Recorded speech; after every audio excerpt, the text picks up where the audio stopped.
అమ్మా నాన్నలు తినో తినకో చీదిన ముక్కులు కడిగిన ముడ్లు పడిన కష్టాలతో పైకి తీసుకుని వస్తే ఉన్నత స్థితికి చేరిన తర్వాత పెళ్ళాం బిడ్డలతో సుఖంగా బతకాలంటే అమ్మా నాన్నలు మనకి తోడుండకూడదు, వాళ్ళు మనకి భారం, మా ఆవిడ ఫీల్ అవుతుంది, మా పిల్లలు ఫీల్ అవుతారు అన్నటువంటి ఫీలింగ్తో పక్కన పెట్టేటటువంటి పిల్లలు గొప్పగా చెప్పుకునేది ఏంటంటే బోలెడు ఖర్చు పెట్టి వృద్ధాశ్రమంలో చేరుస్తున్నామని. అక్కడ ఎట్లా ఉంటుందో, వాళ్ళ బ్రతుకులు ఎట్లా ఉంటాయో పట్టించుకునే దిక్కు లేదు. ఆ నిర్వాహకులు చెప్పేది లేదా చెప్పించేదే ఫైనల్ అవుతుంది.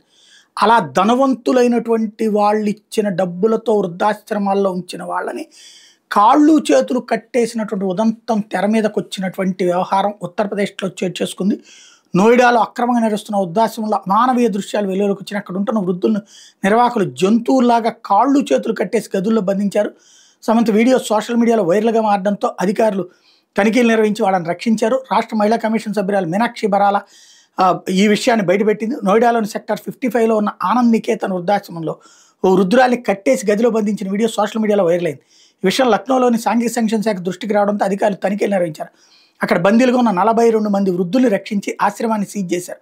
తనిఖీలు చేస్తున్నప్పుడు గదిలో బందీలుగా ఉన్న ఓ వృద్ధురాలి శరీరం సరైన దుస్తులు కూడా లేవని అధికారులు చెప్పారు.